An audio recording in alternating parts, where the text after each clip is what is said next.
Hello everyone and welcome back to my channel. I'm so glad that you guys have decided to stick with me and follow me through my YouTube channel. Today I would like to talk about my pregnancy experience. A lot of people have requested I do this video, especially a lot of young girls and women who have previously had children. So I guess it's something that they think that I should share, especially since mine was, I'd say maybe not so different, but it definitely wasn't a walk in the park. So finding out I was pregnant was actually really easy. I was really fit and I went to the gym like 3-4 times a week. I ate healthy, I was working regularly, and I would really push myself to the limit. And I felt like there was something wrong with me, like something was invading me. But when I did the test, I was like, oh, I'm pregnant. That kind of came as a shock. But I'm not really going to talk too much into that whole experience. I'll probably do that in the next video.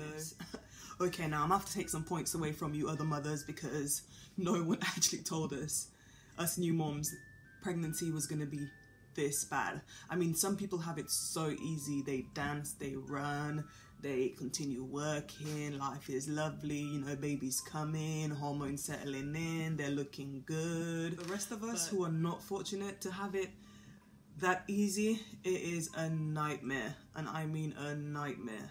Like the morning sickness.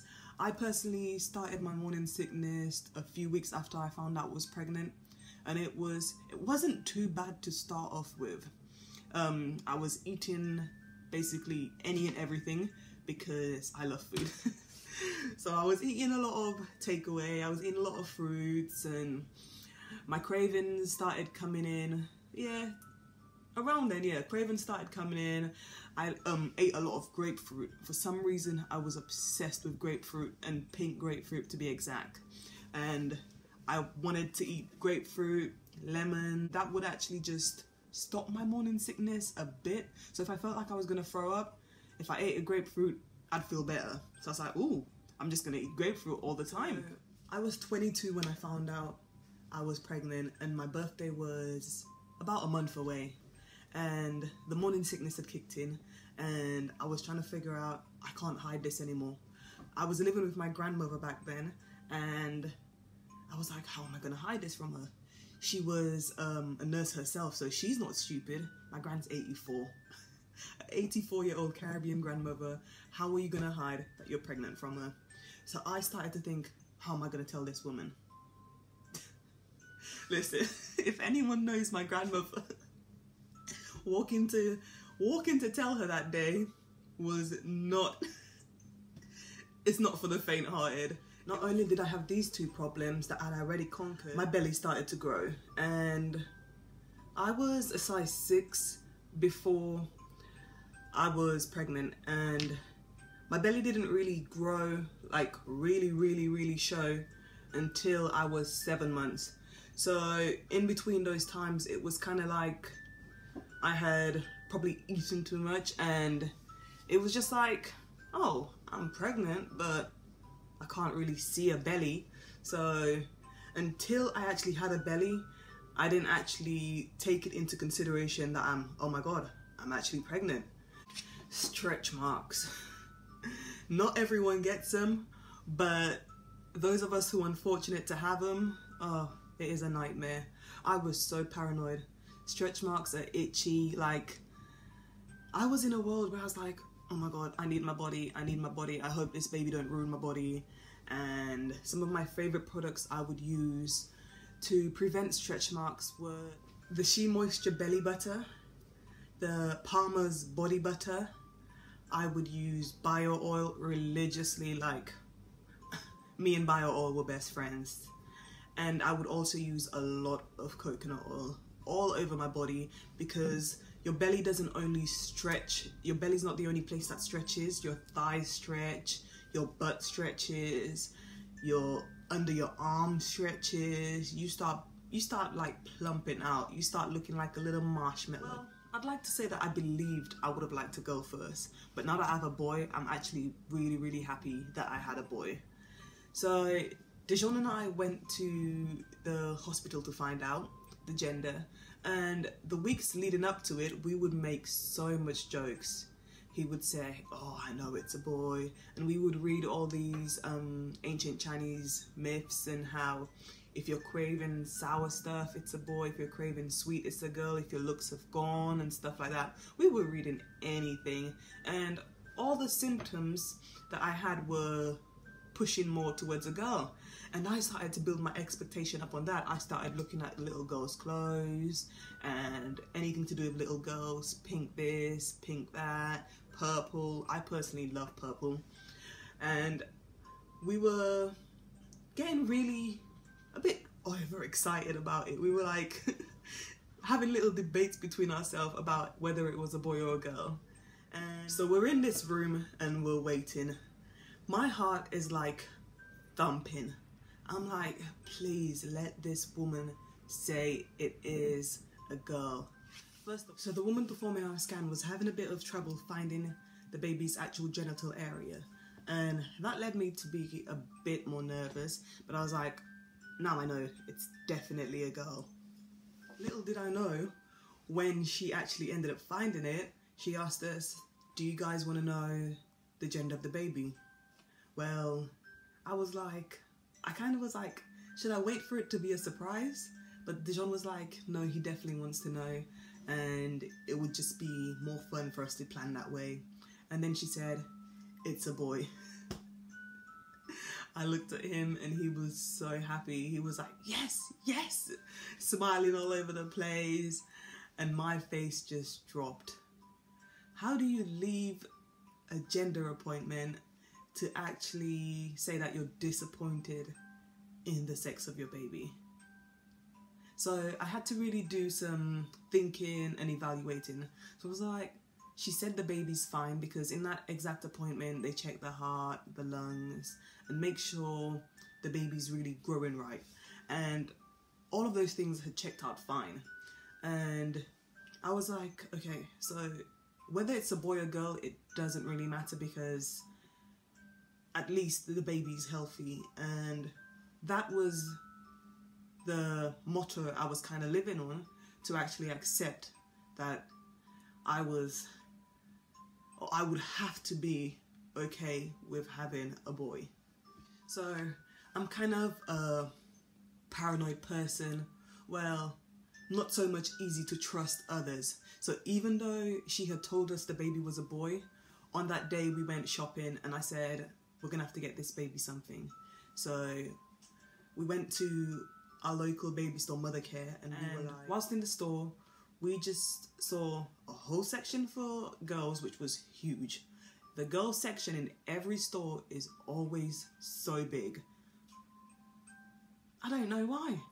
And then the boys section was just a little corner section, and they didn't really have anything that was too cute. And personally, I love to dress babies really cute. And there was a really good section, which was the gender neutral section, and I just loved everything in that section.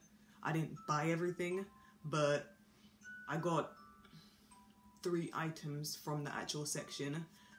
So we ended up buying a coming home outfit that was in a gender neutral colour, which meant we got the coming home outfit and we got something to represent that we had found out the sex of the baby. So that was really good. The second trimester was an eye-opener. My morning sickness was getting worse, but I was experimenting a lot, finding a lot of ways to deal with it. I was reading a lot of articles and books, and I was listening to a lot of advice from other mothers and how they really dealt with it. No one I really knew had really suffered with the morning sickness like I had it, so I didn't really have much advice on what to do, because most days I felt like I couldn't lift my head. I felt like there was an alien inside of me. I needed to get it out and my body was just failing. I had no clue what I was doing. No matter how much I had read and how much advice I'd asked people, nothing seemed to be working. And I guess a lot of that could have been the hormones. My hormones really started to play with my mind. It was like I was in an illusion. Everything that I was a strong person before I was pregnant. And while I was pregnant, I just felt so vulnerable. My emotions were all over the place. My physical health was failing. And I was like, why me? I used to go to the gym all the time. I would eat healthy. And I was like, I am really, really failing as a woman. I would really cry some days about it. And Dejan would go to work during the day and I would just sit at home crying. It got so bad to the point where I wouldn't even watch TV. The television would be on, but it would be on mute, and I would just be staring. I wouldn't be on my phone. I'd just be staring. I don't even know what I was staring, but just reflecting on why me? Why did life choose? And I can't even question life. I shouldn't really question life, but I was like, why me? Why has this happened to me? Why is everything just going wrong? What is wrong with my body? I was at that point where I wasn't even eating one meal a day. Sometimes I would go 2 days without eating, 3 days without eating, and I knew that was not good for the baby's health. And we ended up going to the doctor every week. I had to be seen. Every week I had a doctor appointment. Every week they would have to check my weight. And the doctor's conclusion was he ended up putting me on cyclizine, I believe it was. And it's an anti-sickness medication. But one of the side effects of that medication is it makes you extremely drowsy. So now I was taking those pills. And I was on the cyclizine medication and I was on it 3 times a day, which is a lot. I went back to the doctor saying that this medication was really dragging me down. I actually couldn't wake up and I would just sleep any and everywhere. So on top of pregnancy tiredness, hormones, I now had a medication that was really affecting me. I went back, which was another doctor. He put me on it twice a day. There was no real change, but I wasn't sleeping as much. I then went back to the doctor saying, this was weeks later. I then went back to the doctor saying that this really wasn't working for me. I still wasn't eating, but all it was doing was making me sleep, which means I was kind of retaining water somewhere because I was drinking water. He said I had to take the medication with food. So I took the medication with food, 30 minutes later, asleep, which means I guess that was the way of keeping food down. So they told me I could now be on the medication 1 time a day. Well, once a day. And the biggest scare through that whole medication process was I was driving home one day and it was a 2-hour drive. I'm used to doing big drives and I never fall asleep when I'm driving, and I fell asleep at the wheel. It was one of the scariest moments of my life. The lorry actually peeped his horn and I was so grateful that nothing bad happened. I don't actually even remember falling asleep. I just know the lorry ended up peeping his horn so loud that I jumped up. My heart, oh my god, it was thumping. And I was like, okay, now I actually definitely need to really try and get myself healthy, because not only was I putting myself at risk, doctors actually threatened, well, not threatened, they said that they were going to put me into hospital so that I would actually get a bit better. But then in my head I was like, it's my 2nd trimester. I don't think the baby's healthy enough yet to, if it was to come out or if I was to get an infection from the hospital, why would I want to go to a hospital when I can stay at home or I can stay in an environment where there's not so much illness? So I said, okay, I'm going to force myself to get better. And I would end up crying a lot while I was eating. I would like be eating a grapefruit or eating some bread and I'd be like, come on Ciara, you've got to do this, you've got to do this, you've got to eat, you're not going to hospital, stay strong, man up. And I love food, so not being able to eat was such a downer. Dejan came home and told me that he would be going TDY, which meant he would be leaving me at home alone for a month. And I was 6 or 7 months pregnant at the time, and throughout my pregnancy I've been extremely paranoid, and I thought I actually don't deserve this baby because some way my body just doesn't seem like it is possible to carry it, and I just thought I was failing as a woman. So on top of all that stress, my husband was leaving. And I thought, I'm actually the person that the stupidest freak accent would happen to. Like, I'd probably be walking up the stairs or walking down the stairs and I would fall, break my neck, run through the wall, and boom, baby's gone.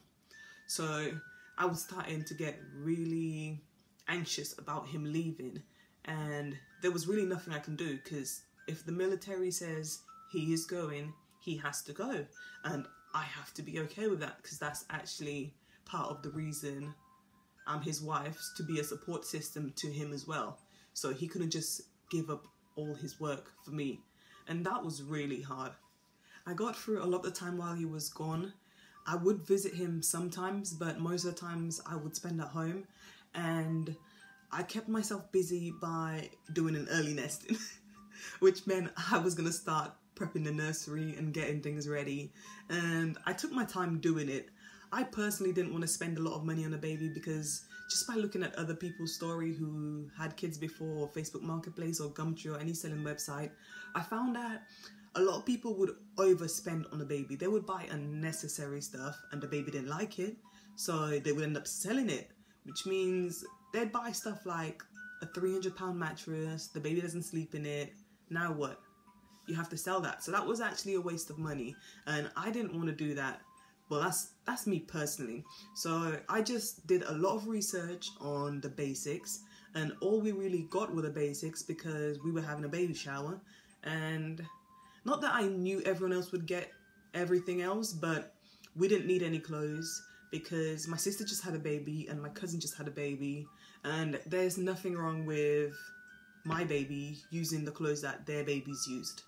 And that worked out quite well. I actually had a few friends who had babies as well who actually donated some stuff to us, and that was so helpful, because once you realise how much they throw up on the clothes, there's no point dressing your baby in the best and the nicest. I mean, it is nice, but a £40 shirt with baby poo, it breaks my heart. So everything is done.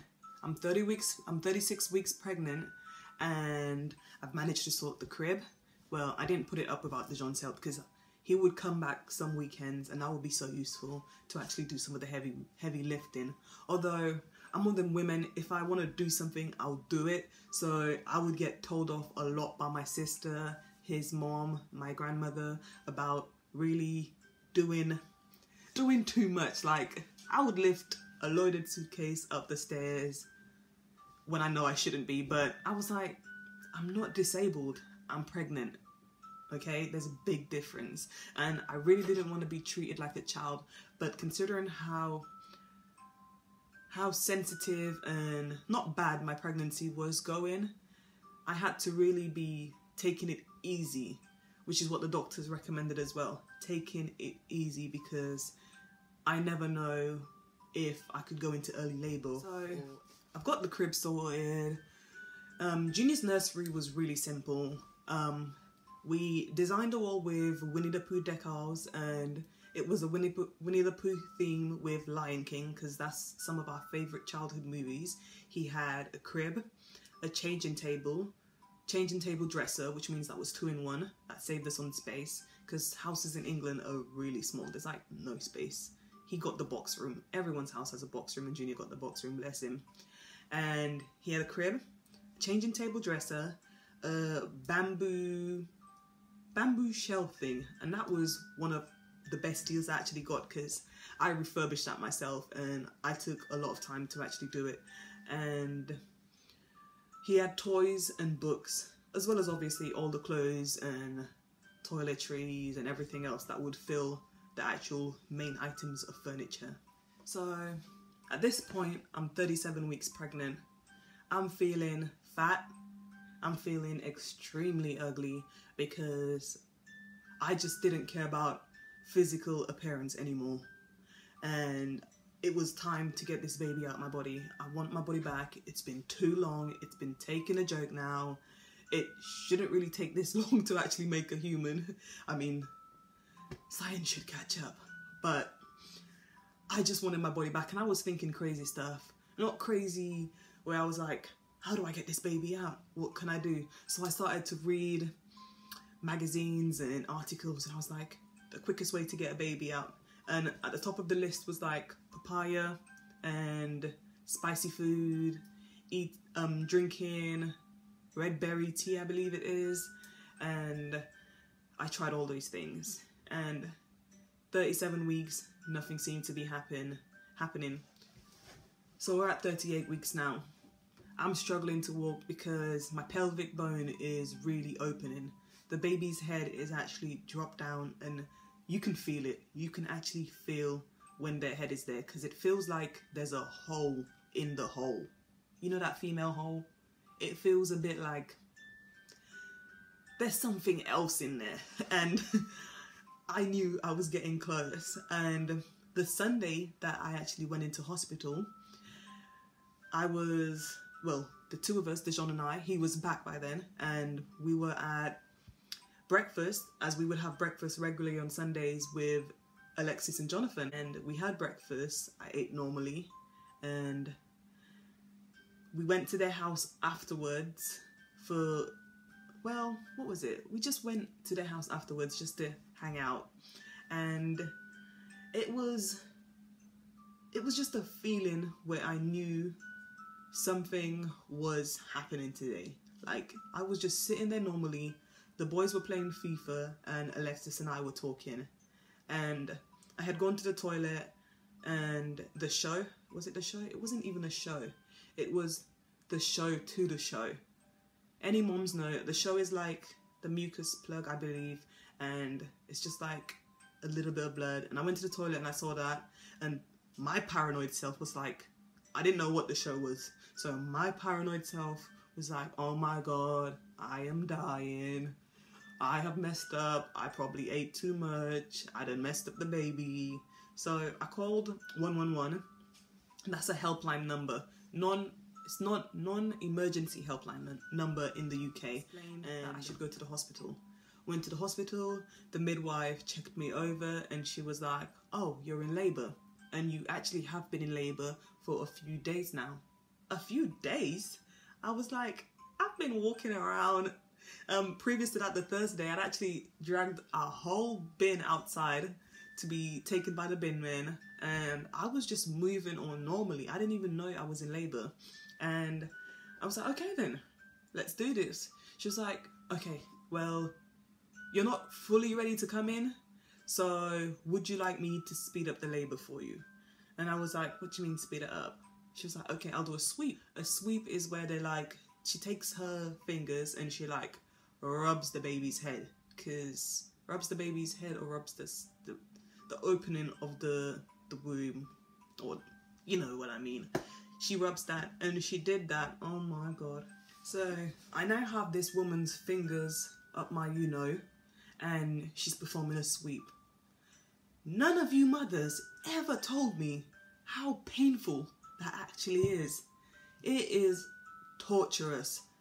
I don't even know how that's normal, but I was like, okay, nothing can actually get worse than what is actually coming, because I knew the baby got in there, baby needs to come out.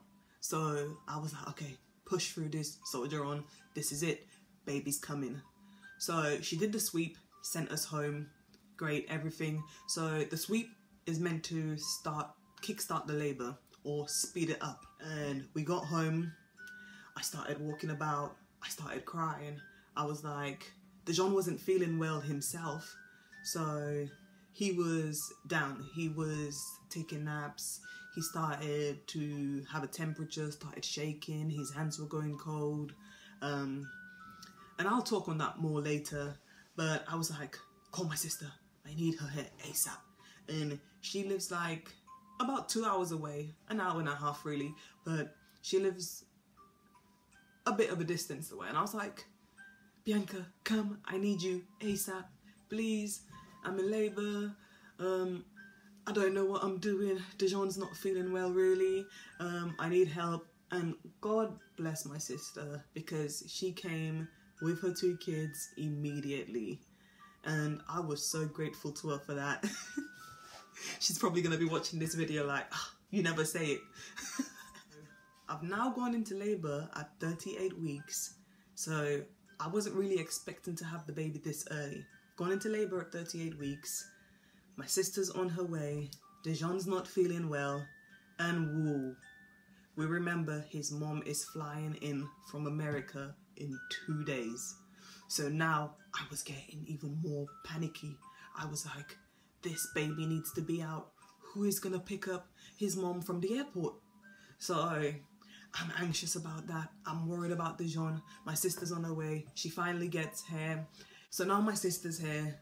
Dijon's feeling a bit better. He's taken some medication. We've managed to tell his mom what's going on and what to try and do in case we don't actually make it to the airport.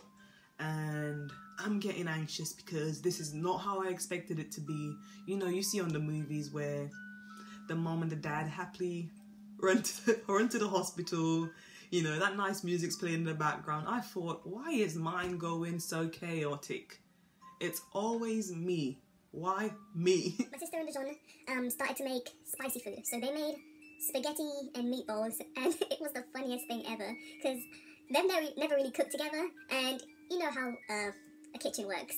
You really need to know each other to be able to actually perform anything in a team like that, especially when it comes with hot oils and knives and oh god, it was the funniest experience. But I was just laughing at that. My sister had me in and out the bath, like the bath was run on demand, and I was in and out the bath. I was walking up and down the stairs. She was in the army herself, so it was like having a drill sergeant. Run, stairs, bath, eat, run, stairs, bath, eat. And I was like, this is torture. But I was like, I'm gonna have to do this because she's had 2 kids. She's a professional. She knows what she's doing. And it was so good that she was there because it helped her so much. Dijon had some time to actually recover. So now we're at the hospital. I'm scared. I'm crying. Dijon is sick. I'm so worried about him. My nan is praying and she's a warfare prayer. Like, she can pray.